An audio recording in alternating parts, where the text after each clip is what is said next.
Take it back, Crip.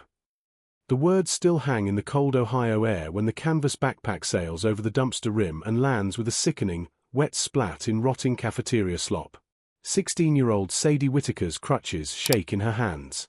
Her pain meds, her house keys, and the small folded flag from her granddaddy's coffin are now swimming in garbage. Every phone is up. Kids are laughing. Nobody moves. Bryce, the linebacker who threw it, turns with a smirk. What you gonna do, hoppin' after it? Sadie's voice is barely a whisper, but it cuts straight through the noise. That flag was on my granddad's casket in Arlington. You just threw away the only piece of him I got left. The laughter dies like someone yanked the plug. Bryce shrugs. Should have kept it at home, then. He walks away. Across the street, the windows of the VFW hall rattle as 20 Vietnam-era Harleys fire up at once. The old men inside heard every word. They saw the flag hit the trash.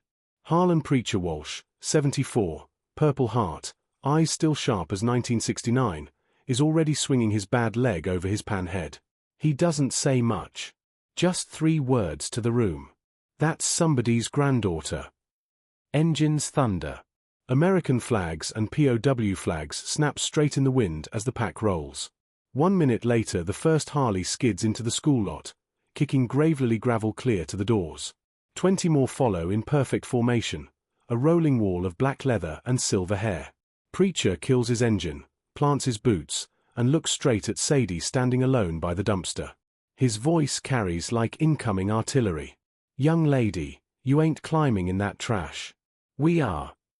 Then he turns to the school doors and the double doors burst open under 20 sets of old, angry hands. The school's front doors never stood a chance.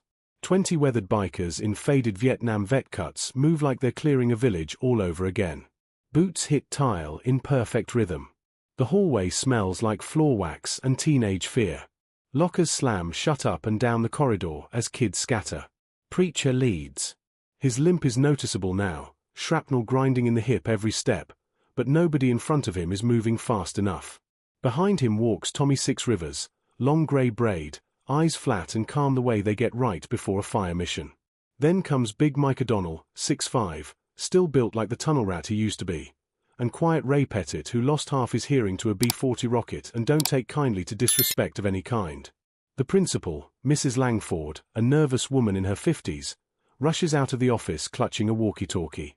Gentlemen, this is school property, you can't. Preacher stops 1 foot from her, voice low, almost gentle. 20 minutes ago 3 of your boys threw a disabled girl's medicine and her granddaddy's burial flag in the garbage. We're here to collect what's hers and have a quiet word with those boys. You can open doors for us, or we can keep opening them ourselves. Your choice. Mrs. Langford looks past him. 20 more old men fill the lobby shoulder to shoulder, American flags and POWMIA patches on every back. A couple teachers peek out of classrooms and think better of it. 1 kid in the trophy case reflection is already crying. She steps aside. Down the senior hallway, Bryce and his 2 buddies are horsing around by the water fountain, still laughing about the dumpster, still recording each other for snaps. They don't hear the boots until it's too late. Preacher's shadow falls across them first. Bryce looks up, smirk dying on his face when he sees the wall of leather and silver hair. Big Mike reaches out, calm as picking up a cup of coffee, and lifts Bryce clean off the floor by the front of his Letterman jacket until their eyes are level. Son, Mike rumbles, voice like a diesel starting cold, you and me are gonna take a walk to that dumpster. You're gonna climb in, fish out every single thing that belongs to Sadie Whittaker, and you're gonna hand it to her personally. Then you're gonna apologize like your life depends on it, because today, it just might. Bryce's feet kick 6 inches above the tile. His buddies are suddenly real interested in their shoes. Tommy Six Rivers leans against a locker, arms folded, watching with the patience of a man who once waited 3 days in a spider hole for a target. Ray Pettit pulls a small plastic bag from his pocket, the kind the VA gives out, and shakes out 3 sets of old dog tags that clink together like wind chimes made of ghosts. These belong to boys who never came home, so punks like you could grow up safe enough to bully little girls, Ray says, voice barely above a whisper because that's all the volume he's got left. Start walking. The entire hallway is silent now. Phones are still up, but nobody's laughing anymore. Preacher turns and nods once toward the exit. The pack moves as one, herding the three boys ahead of them like sheep headed for shearing. Outside, Sadie is still standing by the dumpster. She's managed to pull herself up on the edge, one crutch fallen in the mud, tears cutting clean lines down dirty cheeks. When she sees the bikers coming with Bryce Whiteface between them, her shoulders start shaking harder. Preacher stops the procession 10 feet away.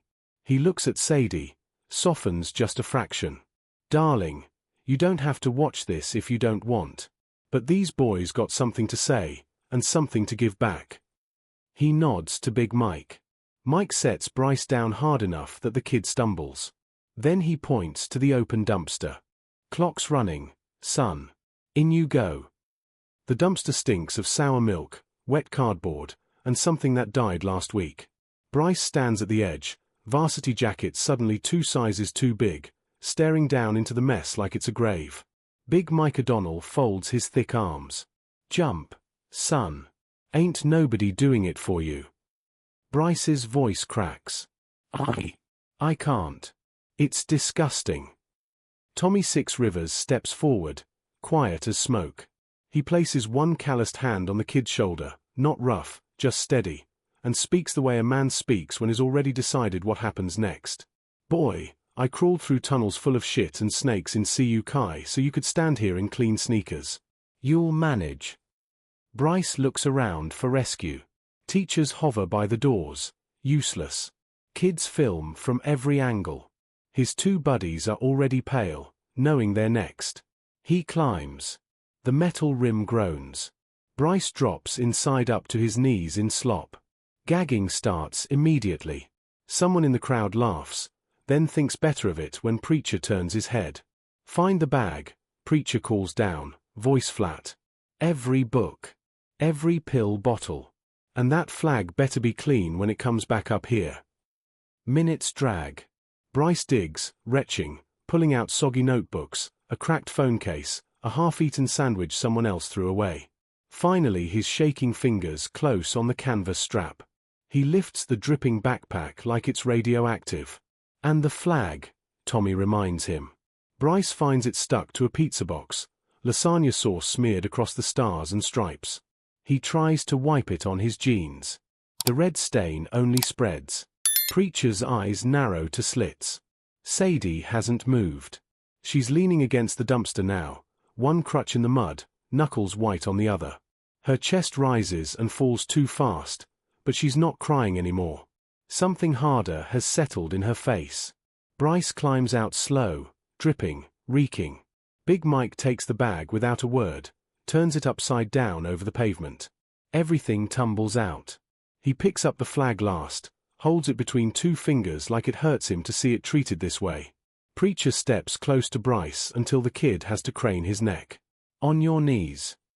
Bryce drops. Preacher looks at Sadie. "This is yours now, sweetheart. You tell him what comes next." For the first time all day, Sadie's voice doesn't shake. "Say it loud enough for everybody to hear," she says. "Say what you did and say you're sorry. And you don't get up till I say so." Bryce's mouth opens and closes like a fish. Nothing comes out. Ray Pettit leans down, dog tags clinking, and speaks right in the boy's ear, soft as death. "Start talking, son. We got all afternoon, and you already smell like you belong in there." The courtyard is so quiet you can hear the flag dripping on the concrete. Bryce is still on his knees, cafeteria slop dripping from his sleeves, the stench clinging to him like guilt. The courtyard has swollen to a couple hundred kids now.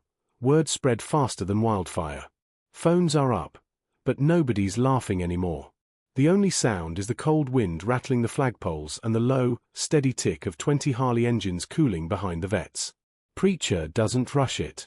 He lets the silence do its work. His scene's silence breaks stronger men than this boy. Sadie stands 5 feet away, one crutch planted in the mud, the other arm wrapped tight around her ribs like she's holding herself together. Her dark hair is whipping across her face, but she doesn't brush it away. She's waiting.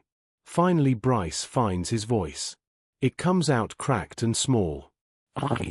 I threw your bag in the trash. I called you names. I laughed when you couldn't. His throat closes. He tries again. I'm sorry, Sadie. I was wrong. I was cruel. The words hang there. They don't feel like enough, and everybody knows it. Preacher crouches, slow because of the shrapnel, until his eye level with the boy. His voice is calm, almost kind, the way a father talks when the disappointment hurts worse than any belt. Sorry's a start, son. But sorry don't clean that flag. Sorry don't give this little girl back the afternoons she spent crying in the bathroom because of you and your buddies. Sorry's just noise unless you back it up. He reaches into his vest pocket and pulls out a small, worn tin of Kiwi parade ground shoe polish and a soft cotton rag, the same kit he used in 1968 to shine boots before guard duty at Arlington. He sets them on the concrete in front of Bryce. Flag's cotton. Sauce'll come out if you work careful. You're gonna sit right here on this curb, in front of God and everybody, and you're gonna clean every stitch until that flag looks the way it did when they folded it over your granddaddy's casket. And while you do it, you're gonna tell every soul watching exactly why you thought it was funny to throw away a hero's colors. Bryce stares at the tin like it's a live grenade. Big Mike steps forward and gently places the soiled flag in the boy's trembling hands. Start with the stripes, Mike says. Red's the hard part. Blood usually is. The other two bullies, Dylan and Cole, have been standing off to the side, trying to disappear into their own jackets. Tommy Six Rivers crooks a finger. They shuffle forward like they're walking to the principal's office, except the principal never looked this calm or this dangerous. Tommy speaks without raising his voice. You two get the honor of holding the flag steady while he works. One wrinkle, one tremble, one smirk, and you trade places with him. Clear. They nod so hard their necks might snap. Sadie watches it all. Something shifts behind her eyes. She's still hurting, still shaking a little, but for the first time today she isn't the smallest person in the courtyard. Preacher stands, turns to her, and offers the first real smile she's seen from him. Darling, your granddad ever tell you what he did in the war? Sadie swallows. He was a door gunner on a Huey. Flew 132 missions. Purple Heart. Bronze Star. Preacher nods slow. Then he'd want you standing tall right now. Come here. He leads her to the row of Harleys. The old men part like a honor guard. He lifts her gently, crutches and all, and sets her on the seat of his own bike, a '69 Electra Glide with a faded 1st Cavalry patch painted on the tank. Sit here a minute. Higher than everybody. That's where you belong today. From the seat she can see everything. Bryce on the curb, rag in hand, scrubbing at the flag while tears and snot mix with the sauce on his face. Dylan and Cole holding the corners like their lives depend on it. 200 classmates watching in total silence. Preacher leans close so only she can hear. Your granddad flew so these boys could grow up free. Sometimes freedom means you get to be an asshole. Sometimes it means somebody older has to remind you that freedom stops where another person's dignity starts. Today's that reminder. He steps back, raises his voice to the whole courtyard. Anybody else here ever disrespected this young lady, or anybody who can't fight back the same, step forward now. We'll wait. Not a single kid moves. The only sound is the soft scrub of cotton on cotton, and the wind catching the edges of a flag that's slowly coming clean. The sun is sinking behind the football bleachers now, turning the sky the color of old blood and rust. A cold Ohio wind whips across the courtyard, but nobody leaves. 200 kids stand in a loose circle like they're at a funeral they didn't know they were invited to. Bryce's hands are raw. The skin on his knuckles has split from the cold and the scrubbing. The rag is filthy, the kiwi tin almost empty, but the flag in his lap is starting to look like a flag again. The red sauce has faded to pink, then to almost nothing. The stars are white once more. Dylan and Cole haven't moved an inch. Their arms ache from holding the corners perfectly still. Every time the fabric sags even a fraction, Tommy Six Rivers just looks at them, and they straighten like they've been shocked. Sadie sits tall on Preacher's Harley, crutches across her lap like a rifle. The height gives her a view she's never had before, every face in the crowd looking up at her instead of down. Some kids are crying quietly. A couple teachers too. Preacher walks a slow circle around the three boys on the curb, boots crunching on gravel. You know what that flag cost, son? He asks Bryce without looking at him. Bryce's voice is hoarse. No, sir. Cost my best friend his legs outside Da Nang. Cost Tommy's little brother his eyes on Hill 875. Cost Sadie's granddaddy 23 years of nightmares and a liver full of Agent Orange. That's what it cost. And you threw it away because you thought being bigger made you better. He stops behind Bryce, rests one heavy hand on the boy's shoulder. Being bigger just means you got farther to fall. Bryce's head drops. The tears come hard now, snot bubbling. He doesn't try to hide it. I didn't know, he whispers. I swear I didn't know. Preacher's grip tightens, then lets go. Course you didn't. Nobody ever teaches you what it really means until somebody makes you feel it.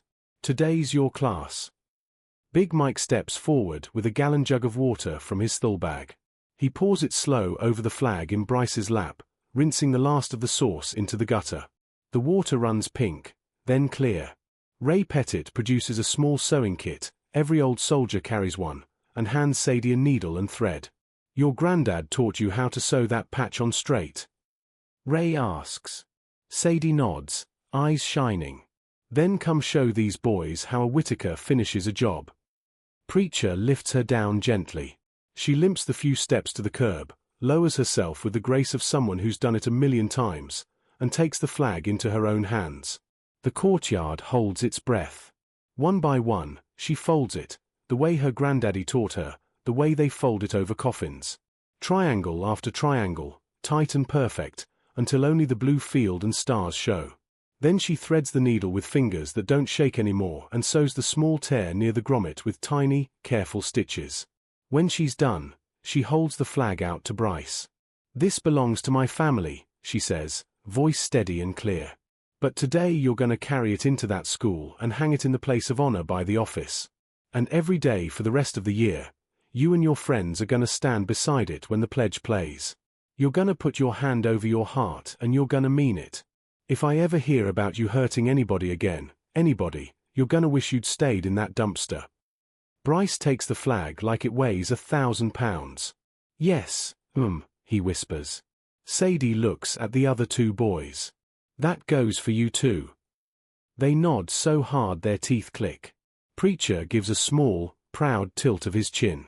Then he turns to the crowd. School's over for today. Everybody go home and think hard about what you saw. And tomorrow, you treat Sadie Whittaker, and every kid who's a little different, a little slower, a little weaker, with the same respect you'd give this flag. Or you'll answer to us. He doesn't raise his voice. He doesn't need to. The circle breaks slowly. Kids drift away in total silence. Bryce stands on shaking legs, cradling the flag against his chest like a newborn. His two friends fall in behind him. They walk toward the school doors without looking back. Sadie watches them go. Then her knees buckle. Preacher catches her before she hits the ground. Preacher doesn't let Sadie's feet touch the ground again. He carries her like she weighs nothing, cradles her against the old leather that still smells faintly of gun oil and desert dust from another lifetime.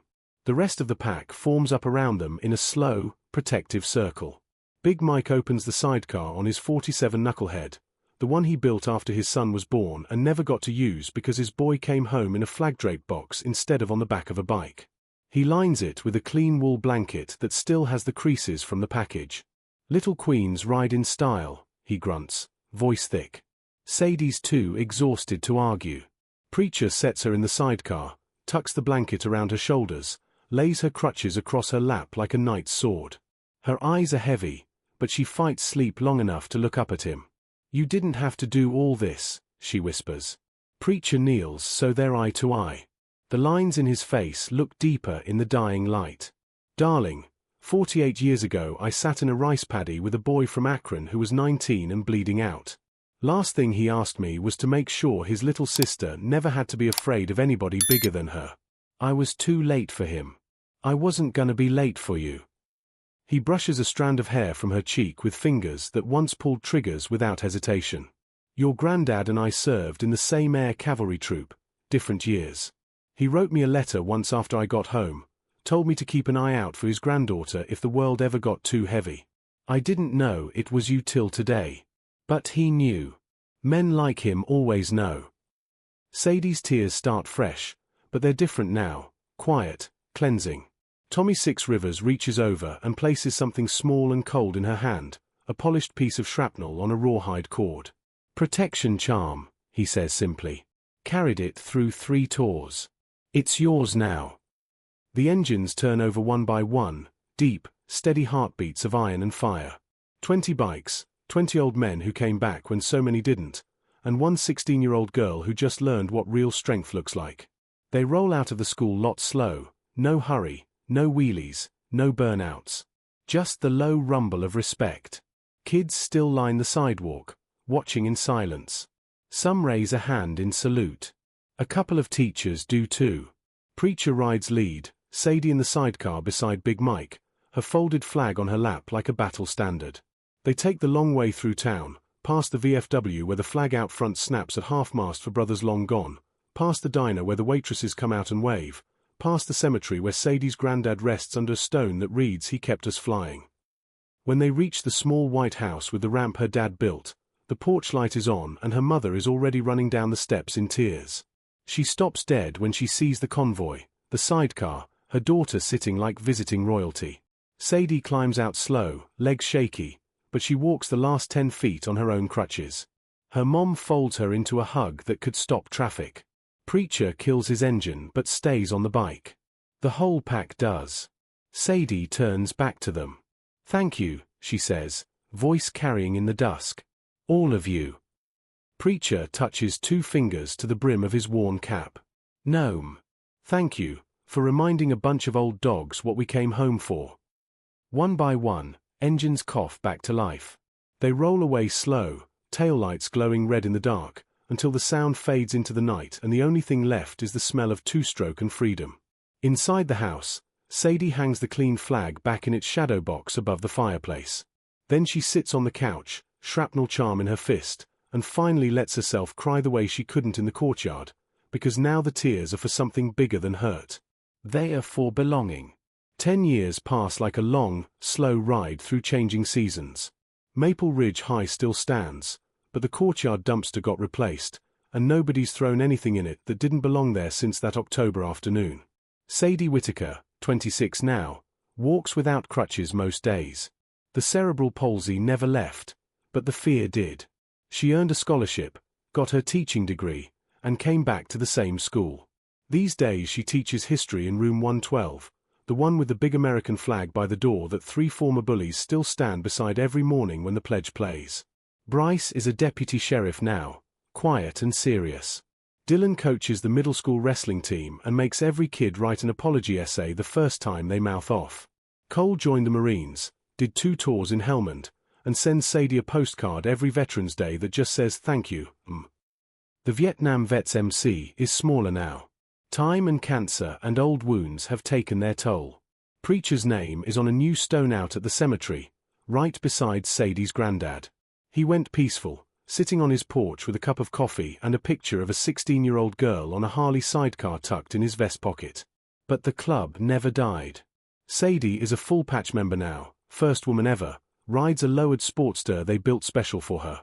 Her back patch doesn't say "property of." It says "protected by none." Respects all. Every Memorial Day the pack, old men and new blood alike, still rolls into the school lot, engines rumbling like thunder that refuses to fade.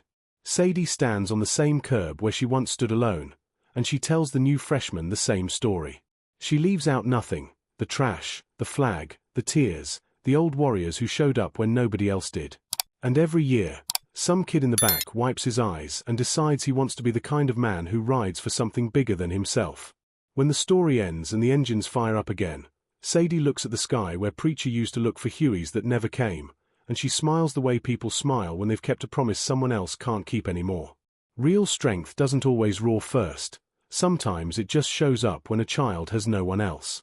Real respect isn't demanded by the loudest voice. It's taught by the quietest hands that once held a nation together. Real family isn't always blood. Sometimes it's 20 old motorcycles and one unbreakable promise. And real justice isn't about revenge. It's about making sure the next kid never has to stand alone by a dumpster again. Ride easy, love hard, and never, ever let the flag touch the ground. Because some things are still worth pulling over for.